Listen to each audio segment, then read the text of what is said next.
This is a bit of an existential process where I'm speaking to my dining room and I'm hoping I'm communicating. So let's get this show on the road. Let's talk about job postings. You know why? Because I love job postings. I know I am the absolute nerdiest of the nerdiest. I love job postings. I also love resumes. Don't tell anybody. But we're going to start here. It's time to stop being subtle. There's no more time for subtleties. There's no more time for being nice. There's no more time for being, soft about it. We have to kind of get to the problem and we have to get to the solution. And honestly, we have to do this mostly because, everything changed. I don't know if you noticed this. It's all different. I don't know how many people are in that room are wearing masks or thinking about wearing masks, but I imagine the answer is not zero. That's new. That is not the way it used to be. And frankly, I did this slide once 3 years ago, and it just gets more so true. It's more demand, more competition, more productivity. Everybody's expecting more out of everybody, but we have less power as employers. We have less talent pools to reach. We have less attention to worry about. When you post your job postings, when you post ads to LinkedIn saying, hey, you should work with us, you are competing against Adam Grant and TED Talks and the LinkedIn equivalent of, I don't know, rock stars. And no wonder no one pays attention to you. It's getting really hard out there. And the trick is, it's because you're treating them like candidates and they're not candidates anymore. You've all seen the news. You've all seen the stories about how people are just walking off the job, right? That did not happen 3 years ago. That was not a thing, right? If it happened 3 years ago, it would have been the nightly news top story every single night. Tonight, this just in, people just stopped working. That never happened. That never happened before. And the trick is, this is the moment when we realize that these people we're trying to hire, these employees are not really employees. They're not even candidates. They're volunteers. The people we want to hire, the people who have talent, the people we want to bring into our offices and our job sites and our whatever, are the people who are going to create value. They can go anywhere. They're not locked into you. They can literally go anywhere. And so thus you have to treat them like volunteers, people who choose to work for you. Why, anybody here, and I can't see hands, I apologize. This is not a show, a good, use of this technology, but if you volunteer at the Red Cross, or you volunteer at your local animal shelter, or heck, even your local school district, your kid goes to school and occasionally you go in and you're the room dad or the room mom, right? You're volunteering. Why? Well, actually, that's the answer. There's a why involved. There's a reason why. You don't just get, I have too much time on my hands. I'm just going to go down to the animal shelter and play with some puppies. No, you care about animals and therefore you volunteer for the shelter. You volunteer at the Red Cross. You volunteer to do whatever it is you volunteer to do because you have a why. And I think if the last 3 years have taught us anything, and I'm saying 3, not 1.5. I mean, it's this change has been burbling under the surface for a while. If this last 3 years have taught us anything, is that if you do not have a good why, people walk away. It's very simple. You have to give candidates a reason why they should show up to your office, to your job site, to your place of business, and show up and care. And if they don't have a good reason why, and by the way, the paycheck ain't enough. Sorry, I think you know that by now. If you don't give them that, they don't show up. Now, let's unpack that just a smidge, right? This idea of the why. Why should anyone work for you?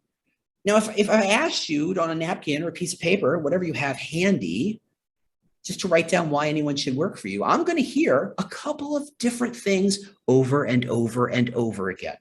Things like, hold on, do it. All right. We're a great place to work. Everybody says that. Everybody says that.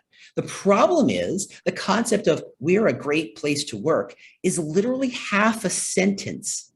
Why? Because Goldman Sachs is a great place to work. Now, how many people here have heard the news about what's been going on at Goldman Sachs? Their junior analysts are working literally 100 hours, 110 hours a week. They're not going home. They're bathing in the bathroom in the office because they're being worked to death, they said. But they can still call Goldman Sachs a great place to work. Why?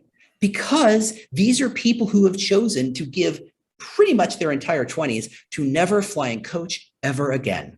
Ever, right? TSA is nothing. They're looking at the private jet. They're looking at being millionaires by the time they're 32 and being independently wealthy by the time they're 40. That's their why. That is their why. Now, that's not everybody's why. A lot of people like working at the post office. Their post office can say, yeah, the post office, I said it. The post office can say, we're a great place to work.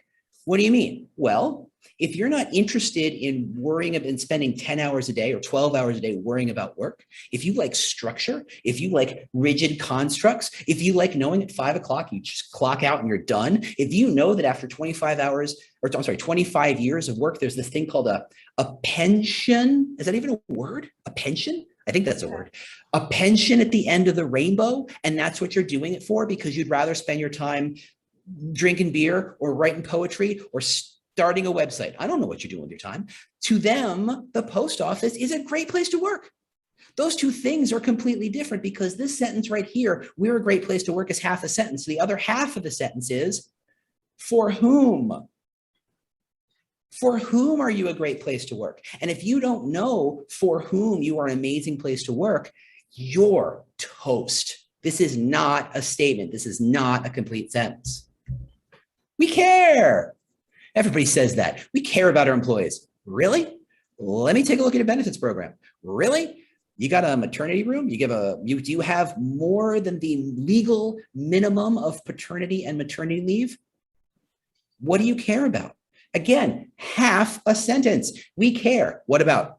About our bottom line? About helping you grow? About the puppies? About saving the whales? What do you care about? And if you can't answer that, stop saying we care, because that's not, again, it's not a complete answer. Last one. We help you grow. Grow what? My salary? My waistline? I mean, I've been working in my dining room for the year and a half. I can guarantee you the pandemic body this is not good. What are you helping me grow? My soul? What are you helping me grow? My future? My network? What? Again, half an idea. Now, if you understand and embrace this idea that that's not enough information, that's not a why, welcome. Come on in. We're about to solve some problems. You ready? Okay, great. I'm James Ellis. That's me. See, that's pre-pandemic body right there. Pre-pandemic. I look good. Now, no, I'm not standing up. I'm just going to put that out there. I'm not standing up. You don't have to see that. I've been an employer brand nerd for 7-8 years now. I've written books. It's free, by the way. If you are half the employer brand nerd I am, go to employerbrandbook.com. The book is free. The book isn't just free. It's open source. You literally go to a Google Doc where the complete text and diagrams of all the book is right there. Copy it, paste it, do what you want with it. Go nuts. Get better at employer branding. If you're also that kind of nerd, if you take your supercomputer, y'all got one of these in your pockets or on the table somewhere, probably staring at it right now. Yeah, I know. Do the QR code and you can subscribe to my newsletter. It's free, but it's all for employer brand people. It helps you keep smarter and sharper about employer brand stuff. Okay, away we go. By the way, I'll bring that QR code back and I'll do it at the end of the presentation. Okay, so here's why job postings suck. And I think we should just go ahead and admit, let's just skip to the part where we admit they suck. They're all horrible. They're rough. And there's a reason, in fact, there's a lot of reasons why they're horrible. And the first one is no one owns it. I've worked at big companies. I've worked at small companies. I've worked at places with more than 100 people in the TA team. I've worked at places where I think there were more HRBPs than there were recruiters. I have worked at a lot of different places in a lot of different shapes and a lot of different, kind of form factors. And the answer is no one ever actually owns a job posting. It's a game. You ever seen that meme where Spider-Man's pointing at another Spider-Man? It's every HRBP pointing at a recruiter who's pointing at the hiring manager who's pointing at the HRBP. Everybody thinks somebody else should do the thing. Do you have a copy editor on staff for your recruiting? No, of course not. So nobody owns them. Consequently, nobody can be blamed for them. I know. Welcome to Cynical Hour. Hi, I'm your host. 50 years of bad habits have led us to this, because it's 50 years in which we just assumed we were in charge, that we had all the power. We have the job. We have what you want. Come and get it. Line forms to the left. I am old enough to remember the time, and maybe one or two of you in this room are as old as I am, or maybe even older. I'm sorry. A time in which you were looking for a job and it involved waiting till Sunday Why Sunday, you say? Well, because that's when the newspaper, which is the internet but printed on paper, would list job openings. And when I say job openings, many of them were this big. They would say job title, P.O. box, that was it. And yet people sent their resumes to those things. You know why? Because they had the jobs and they needed one. Those days are gone, long gone. You have, and you should embrace this, no more power. None. You are the beggar here. You are the Oliver Twist saying, please, sir, can I have some employees? That is the position of power you are in right now. And my middle name is Oliver, so I can make Dickens jokes. It's okay. Don't worry. Anyway, candidates want more information. Recruiters want more process. Recruiters don't like to give information, like to hoard information because they wait till that phone call when they can parcel it out to control the line of information. Recruiters want all the knowledge. Why do you think Glassdoor is a thing? Not because we like it. We hate it. It's horrible. It's painful. It's a mess. But recruiters are like, oh, thank God, something, anything. It doesn't even have to be well-sourced. It doesn't even have to be completely accurate. It's information. Thank you. And ultimately, and this is the kicker, and I apologize if I'm going to say this, and this is probably more true for some of you than others. Everybody wants to be unique, but nobody ever wants to be different. Everybody wants to stand out, but they want to stand out by kind of doing it the same way everybody else does, whether it's called best practices, whether it's called, what does Google do? And let's be fair, every company plays a little bit of game of what does Google do and just does that. That's not how you differentiate yourself. This is a game, in fact, of differentiating. And that's what we're going to talk about. Now, the solution, the first part of the solution is to say something meaningful, not about you, but to them.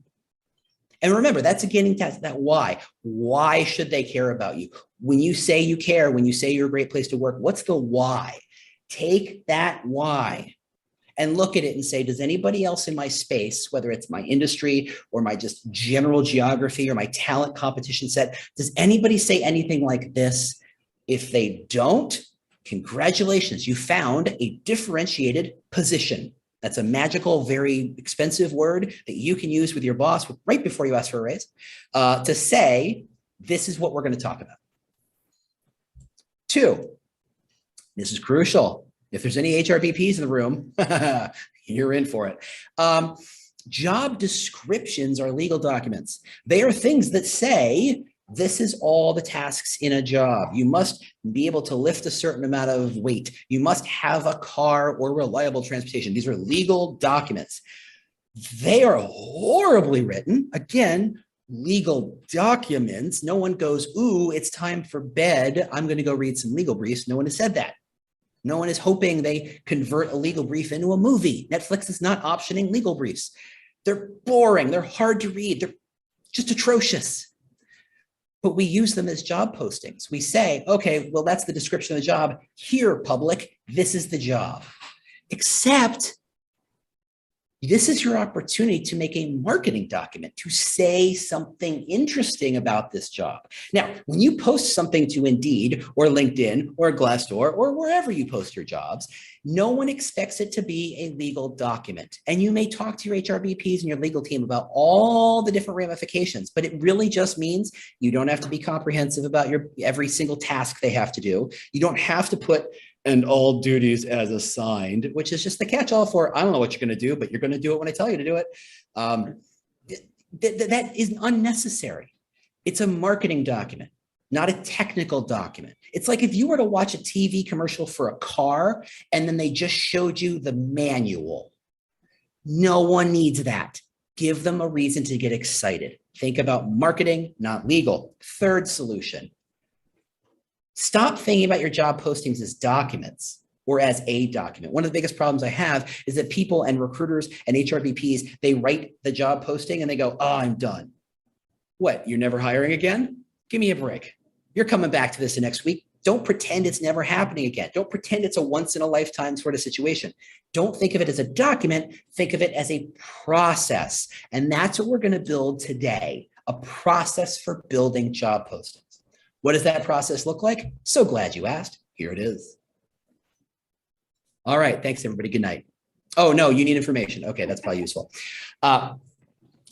This is a model of what a job posting should look like. That is, at the beginning of the job post, explain the company. And don't just give me the boilerplate. Don't just give me the stuff straight out of your financials. Nobody cares about that. What I want you to say right here isn't just we're the world's finest manufacturers of T-joints and blah, blah, blah, blah, blah. No, no one cares. Explain in very simple terms how your company is creating some sort of change in the universe. I don't mean to be all fuzzy bunny and hippy dippy here. I mean, every single company exists to make a change, right? Everyone. You're Duracell, you exist to make better batteries so that people have power when they need it. It sounds a little marketing-y, but that's really the reason that company exists. Your company has a reason it exists. It has a change it is trying to make in the world. Write it down. 2, team. Okay. What does the team do? And how does it support the company and whatever change it's making in the world? Okay. It doesn't have to be a lot of information. It can be 2 sentences. This is what the team does, and this is how the team supports this bigger mission. Very straightforward. I know it sounds easy, and it is, but hold on. We're going to see how it all comes together. Thirdly, the job itself. This is the normal paragraph or 3 that you write about. We are seeking a blah, blah, blah, blah, blah, blah, blah to do a thing, blah, blah, blah, whatever. Just write that, put that there. After that, write 2 sentences, maybe even 3. Go crazy. The text is free about your culture. How do you do what you do? How does the process work? Are you friendly? Are you competitive? And there are no wrong answers here. There's no bad answers here. If you're competitive, no one goes to Goldman Sachs thinking, we're all friendly. No, they're all looking for knives to stab in each other's backs. That's the game. That's the job. They're very competitive. They're there to win, even if they have to beat each other to do it. Plenty of places that's the absolute opposite is true. And that's fine too. You're neither one of those. Okay, great. Talk about your culture of you're very supportive. Talk about how you're very independent. Talk about how this is all about find an opportunity and drive the opportunity. Talk about the growth people have and how they support each other in their growth. Find the culture. Talk about it. Also, by the way, if you're one of those companies who've written some stuff about culture and turned it into posters and stuck it on the wall, ignore those. Okay, so talk about culture in a more meaningful way. Now, this seems really simple, and it is, but it's useful when you realize what's really happening. Why does this job exist? What is this job about? How will you do this job? Those of you who went to journalism school may realize, oh no, I've actually described this job pretty darn well. Almost by accident. Almost you didn't want to, but here it is.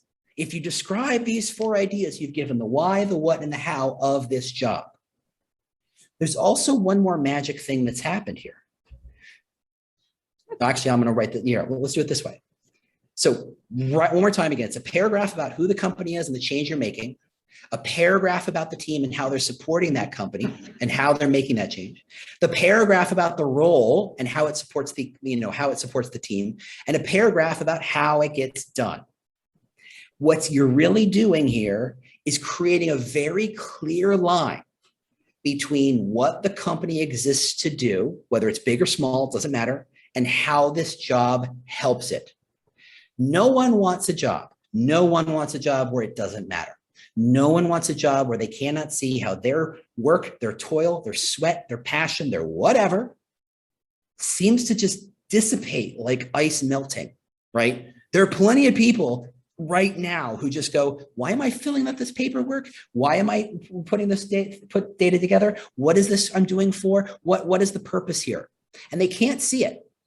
Now, I'm going to put this in crystal clear terms. And I don't mean to be pejorative in any way. And I'm not trying to be here, but think of the lowest level employee in every single company.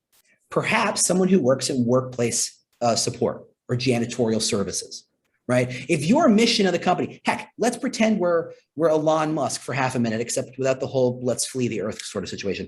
Let's pretend we're working on Tesla or SpaceX. We have this massive mission to change the world by doing this massive technology thing. And you're the janitor there. And you see a job posting, and this is be a janitor, and they talk about this amazing mission. You're like, cool. And you're the janitor. Oh, okay.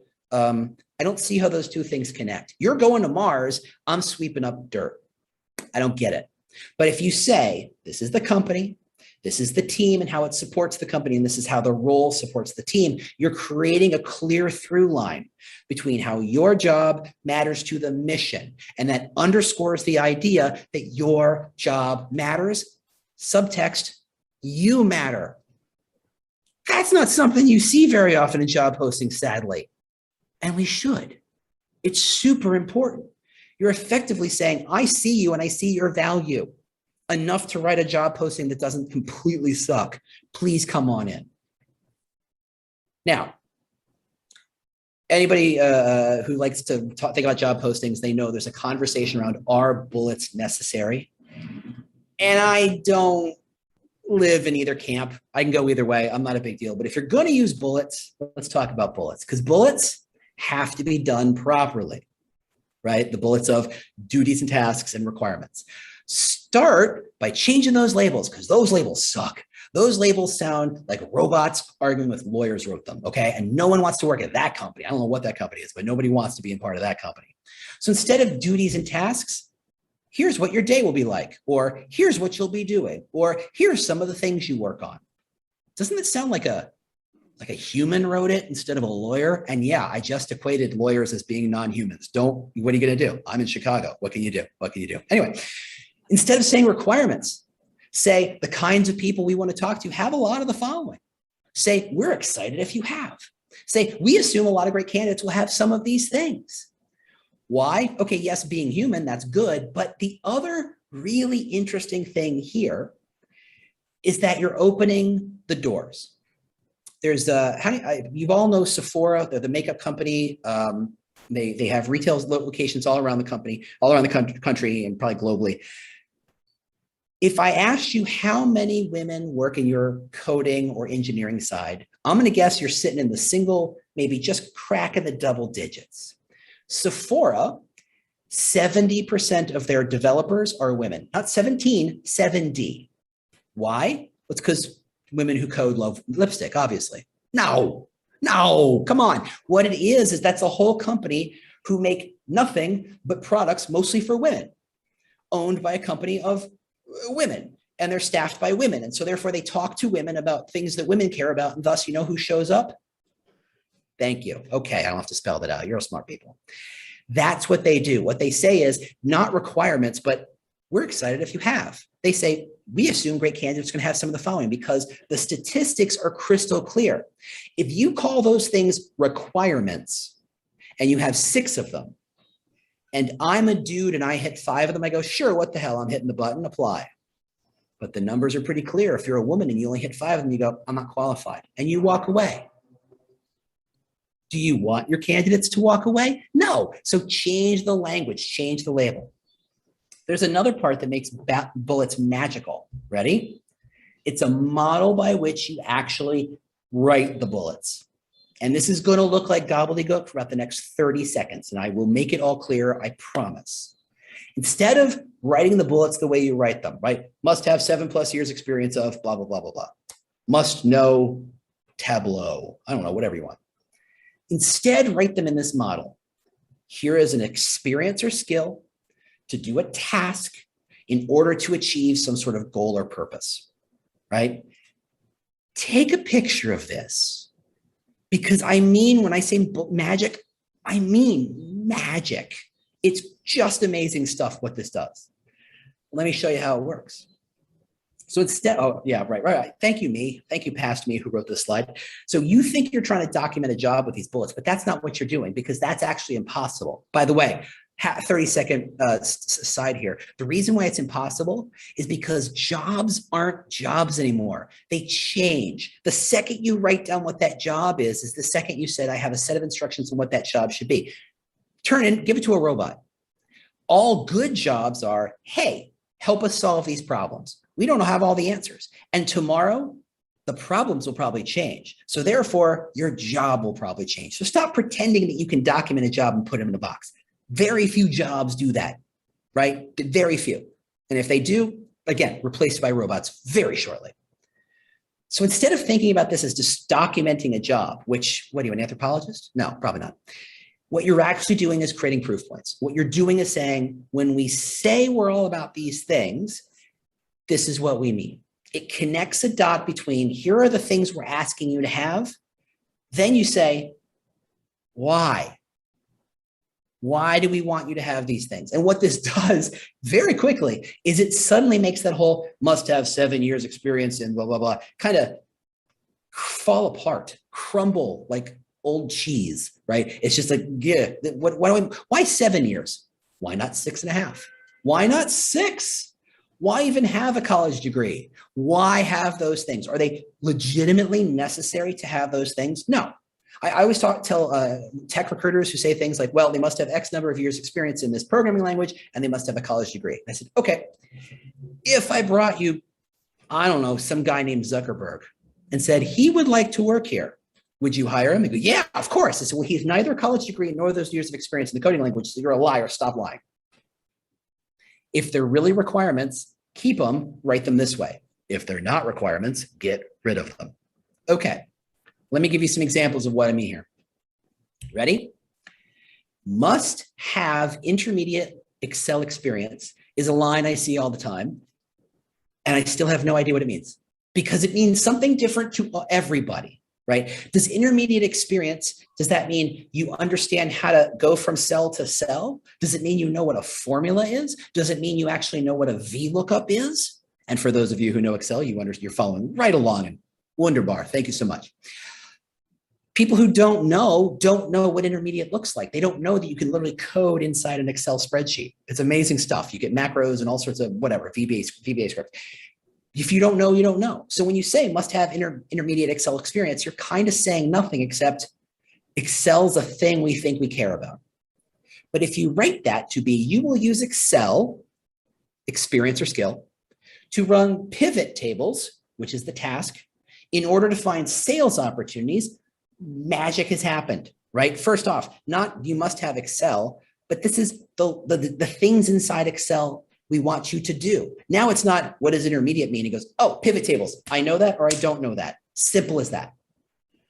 And then there's the other part that says, in order to find sales opportunities, you're not running pivot tables for the sake of seeing how fast your computer can melt. You're doing it because you're supporting the company. Oh, suddenly you see how this bullet connects to that larger model of let's create that line from the mission of the company to what the person's doing. This is doing the exact same thing. You're connecting what the task or the skill or the expertise is to why and how it helps the company. Here, I'll give you another one. This must have X number of years of recruiting experience. Again, garbage, means nothing. I know geniuses who have that many years experience in recruiting, and I know idiots who have that many years experience, but they have the same amount of experience. So how can you tell? That years of experience doesn't matter. Instead, you will identify candidates. There's the skill that will help our teams. Okay, that's the task in order to grow the business. Okay, I can connect the dots. My other favorite one I didn't have a slide here is for, and my favorite only because it's a little weird, is must have excellent writing and verbal skill sets. Also sometimes written as must have excellent written and oral skills, which is weird. And please don't write that. Okay, just don't. Because when you say things like must have excellent written and verbal skill set, does that mean I need to write a novel or a haiku or I'm performing on stage? No, what it means is you got to write an email so that when someone reads the email, they go, I understand. Simple as that. So stop writing that whole must have excellent written, blah, blah, blah. Garbage, throw it out. Okay. That's the model. That's how you write job postings that matter. That's how you write job postings that anybody can write. Think about it here. I'll even take a step back here. One of the nice parts about this is if you think about it, you only have to write that company paragraph once.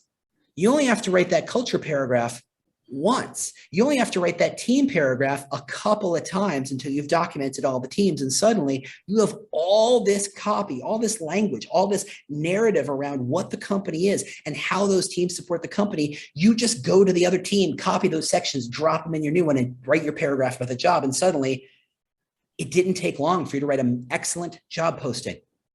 This is a process waiting to happen. You just have to commit to the model. And once you commit to the model and bake into the process, you will stop having job postings that suck. All right. That's my presentation. Hopefully that's enough stuff for you, but I would love to hear your questions, assuming the technology allows us to do so. Otherwise, I will simply play with a puppet and we will talk about employer brand. And I mean, that's fun for me, but maybe not for you. So you should probably step up and ask questions. I think Heather's got some microphones somewhere, and let's talk. All right. Can you hear us okay? I can. Oh, look out. All right. So they're going to get some microphones and walk around. Here's that slide in case anybody wants to do the thing.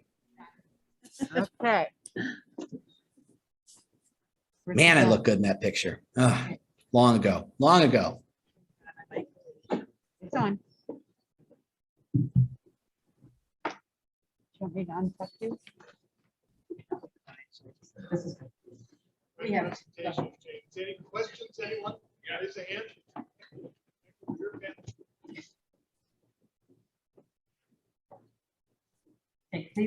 I will answer any questions, including who cuts my hair. Oh, okay. Anonymous here, and here's a question. Marcus Smith. I run a couple businesses, and I am interested.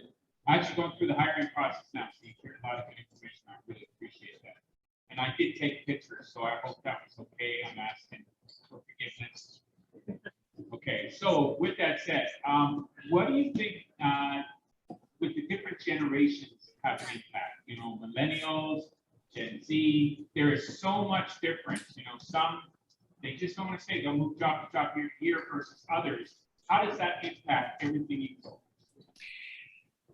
You know what? There's a lot of data around the generations, and actually I've been very hip deep in a lot of that data and where that comes from and what that is all. Ultimately, for those of you who don't believe in the whole generation thing, it all stems from this idea of functionally, what was the economy like the day you graduated college, right? For those of us in Gen X, yes, I just outed myself out as being old. I think I did that already. We were walking into a really atrocious economy. That sounds a lot like what millennials did and what Gen Z are, you know, they're terrified of that happening. They can't tell when they're landing. That's all that is. It's valid, it's useful, it does inflect, it does influence people's perceptions of work and why they do what they do. I think watching the pandemic hit everybody and say, hey, maybe the job doesn't have to be your complete end all be all of life. Maybe you can ask for more, maybe you can expect more. I think that matters. However, a job posting like this ultimately spans generations because you're simply saying, look, this is what we offer. This is who we think would value what we have to offer. Do you want to be a part of that? And not to beat a trope to death here, but it is a lot like dating. And it's not about saying, look, I know what I look like, and I've been married multiple times. That means multiple women have said, yeah, I'll pick that one, which is saying something because I look like this. We all know, right? I don't need to look like a Helmsworth. I do not need to look like a model. I do not need to look amazing to get the partnership I desire. And that's not me just being denigratively fun because that's fun, but more to say, unless you're Google, anybody here from Google? No? Okay, moving on. Anybody Amazon? Anybody? No. So you don't need to hire 1,000 people this week. Amazon literally needs to hire 1,000 people this week. Google is pretty close. You don't need everyone to love you. What you need to do instead is say specifically, this is the kind of person we think is going to be super happy. And you express that through the job posting. This is what we expect you to do. This is why we want you to do it. If that sounds interesting to you, this is a place you should be a part of. What the job posting like this does is says, I don't need to be attractive to everybody. I need to be attractive to the 5 people who go, ooh, oh, that's really interesting. I want to be a part of that. Because you're only going to hire one of them anyway. What do you need 100 for? So yes, generations behave different. They have different ways of looking at work. They have different ways of their motivations are slightly different, though not that different. Actually, the research shows. But ultimately, they just want to know what are they getting into. I don't know how many people are waiting for questions. So let me kind of take this one step further. You know how everybody talks about salary and, you know, when that's like the first question every recruiter asks, and that's the second question every candidate asks because they know that can't be the first one because then they look like a jerk. It's the first thing on your mind. It's the first thing on your mind. It's the first thing on their mind. As a wise man once said, Maybe the reason they're only talking about money is because you haven't given them anything else to talk about. No one says, hey, would you like to join the Red Cross? We pay really well. Why? No, they don't say that. They don't. They say we save lives. That's the reason you show up. No one says, hey, you're a teacher, you're pretty dumb because you could have made a lot more money someplace else. No, they're there for a reason. The money is there because we have nothing else to talk about. What happens is if you look at the entire interview process, only one fact is guaranteed to be true throughout the entire process, and that is the offer letter at the end of this thing, the number on the table. Every line on a resume could have been a lie. Every line on the job posting could have been a lie. Everything the candidate said could have been BS. Everything the interviewer could have said could have been BS. The only actual legitimate guaranteed fact is the number on the offer. That's a problem, because if that's the only thing that you can guarantee to be true, that's the only thing you can worry about. So your job is to be crystal clear on why and then prove it as much as possible. But then we start to get into employer brand space. And that's 2 more hours of me talking to you. You're not ready for that yet. I hope that kind of helped out. I hope that made it pretty clear that regardless of the generation, this kind of model just tells people what they want to know. It's not that radical. It's just, we don't like to think about job postings. We mostly hold our nose and go, I hope we're done with this soon. Any other questions?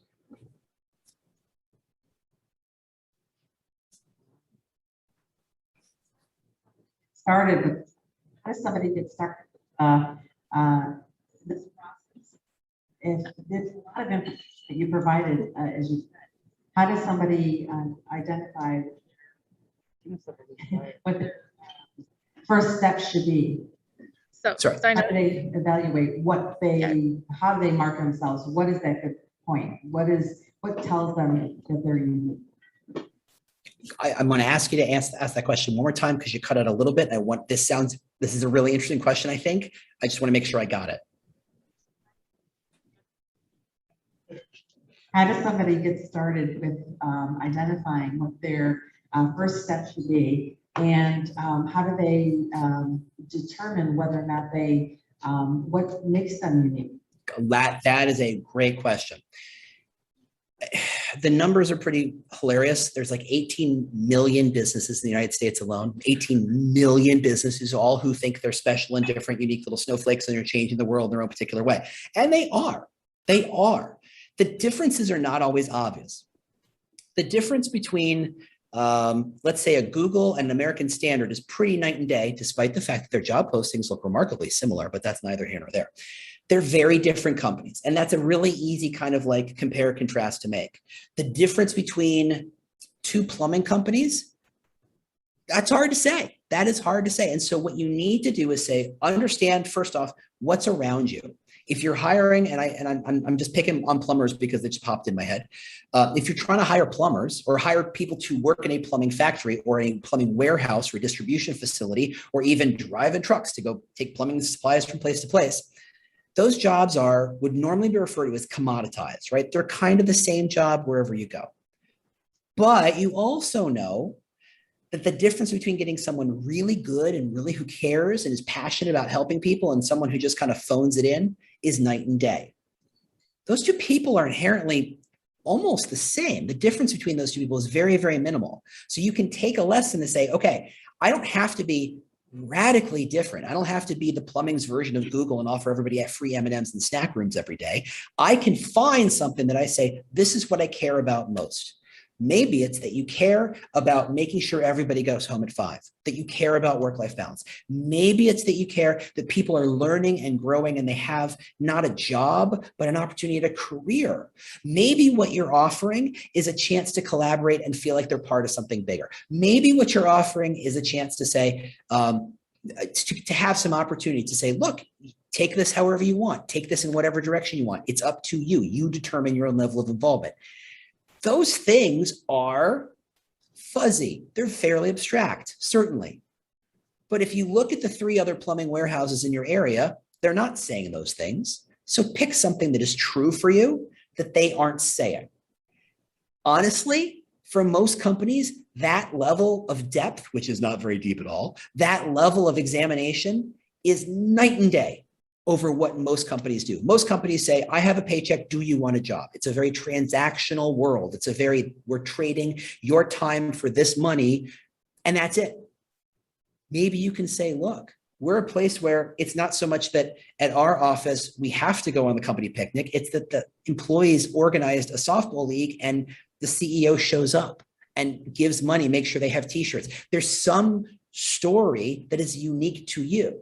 Now, again, you don't have to tell a story that everybody falls in love with. You're not Amazon or Google. You just have to get a handful of people to go, that's interesting. That I've had some bad experiences other places.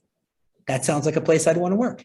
That's the game right there. Now, as your jobs become more complicated or more specialized or more niche, you can take it further, but that's really I've done dozens of audits for dozens of companies about how do you establish what your brand position is. That's the nuts and bolts. Look around, see what they're saying, and you look on their career site, you look on their social media, you look at their job posting, you circle any words that are unusual that you don't expect to see. Establish what those positions are and go, okay, what's the open space? If every bank is talking about how much they care for their people, well, you got to find a way to say maybe, I don't know, you offer opportunity for them to grow. Is it radically different? No, but it's enough for you to say, that's the thing I'm standing on. That's enough of a difference for me to say, this is why people work here. That's really all it is. And then you dress it up and then you put, some creative around it to make it really sing if you need to, but that's where you start. Last call for questions. Yeah, I'm going to ask a question actually. Yeah. So we've written the most awesome brand focus marketing job post that we can. Where do we get this in front of potential candidates? Okay, now we're in a world of what, I apologize, I'm splitting hairs because again, nerd. Yeah, that's recruitment marketing. That's when you figure out, okay, you have to understand where your candidates live, not like where their addresses are, but do they live on Facebook or do they live on Indeed? When they're looking for a job, do they go? So if you're looking for a engineer or that maybe a physical engineer, maybe you go to LinkedIn to hire that person. If you're looking to hire a nurse, don't bother. They're not there. If you're looking to hire an apprentice, don't bother going to LinkedIn, go to Indeed, maybe go to Facebook. If every channel has its different audience, and if you know who you're looking for, you start with that channel. Once you kind of get the obvious stuff, and the obvious ones are LinkedIn, Glassdoor, Facebook to some extent, Google for jobs, if you can push your jobs out to them, that's fantastic. And there's plenty of companies like ZipRecruiter and Glassdoor who will happily take your money to push those jobs in front of people who do not want to see them, but hey, they get paid in volume. Start there. Just kind of start there and see what works. Every business, every industry, every job is a little different. You end up kind of getting a feel for it. At the same time, if you're a big enough company that you have a recruiting staff, okay, start building competencies inside that. If you're hiring a bunch of machine learning experts, your recruiters need to know a little bit about machine learning so they can talk the talk. They don't have to walk the walk, but they have to talk it out, right? They have to kind of get those people attracted. What are things that machine learning experts care about? What are the things they look for? They have to understand that. That's a little higher level. And for bigger companies that have recruiting and TA functions, you have to do that. And that kind of in turn tells you, okay, what are the channels those have to be in front of? If you're not that big, start with the basics, just saying something different. Here's a slightly, it's late at night. I'm going to work blue for a second. There was a guy, a hacker, who was looking to get a date, he said gently, and he was having a problem. He was on Match.com, and he was like, I'm swiping like it's Tinder. It's not. Those are different things. I know. I'm not that old. And he's like trying to look for a date. He's saying, I like this woman. I like this woman. I like this woman. Nobody's responding. He goes, what is going on? And then he has the bright idea saying, you know what? I'm going to go make a profile as a woman. I'm going to go on the inside to see what they see. Because maybe it's not so much that they're rejecting me. Maybe there's something else going on. I need to see it from their perspective. And so he made a profile of a moderately attractive woman and said some nice things and kind of made himself the kind of girlfriend he thought he would want and put it out there. And he said, a day later, my email blowed up because every dude in the known universe said, ooh, you're great. I want to date you. And he goes, oh my God, I got thousands of messages and they all sounded the same. Hey, saw your profile. Hey, saw your profile. Hey, saw your profile. Which, by the way, sounds like every recruiter I've ever heard. Hey, saw your profile on Indeed. Hey, saw your profile on LinkedIn. Hey, saw your profile. If you don't understand that you sound like everybody else, you're toast. So what he actually learned, and I'm not going to swear because there's swearing involved. He said he learned and he tested a bunch of things. He said the thing that got him the most response was swearing at them. F you. That was the subject line, because the woman would be like, what the what? And would open up and he would make a joke. Now he sold it really well, good for him, but he was just being different for the sake of being different. And in a space where everybody's the same, just that little bit of difference was enough. So if you're trying to get some attention to your jobs, don't do what everybody else does. That in-mail that every recruiter sends, Ace, I just saw your profile, throw it out. Throw it out. Come up with something else to talk about. If you get good, you start to realize it's not about, do you want this job? Do you want this job? It's about, I got you something. And then 4 days later, I got you something else. And then 3 days later, hey, thought about you, gave you this. And at this point, the candidate's like, what is going on? This person's really crazy or interesting, and I like what they're sending me. And the fourth email is, hey, would you be interested in talking about this job? Well, you've built a little rapport, you've built a little trust, they're willing to engage. There's a lot of different tricks and a lot of different tactics to engaging people on that space using the same old channels. Half of it really is be willing to try, be willing to be different. That's where I'd start. James, thank you so much for being with us tonight. We truly appreciate it. Let's give James a round of applause. Thanks, everybody. I had a great time. I'm so glad that you guys could invite me. Feel free to link to me on LinkedIn and newsletter me. I am always online. You can't shut me up, as you figured out. Happy. Thanks so much for being here. Thanks so much for inviting me. I guess I'll talk to y'all later.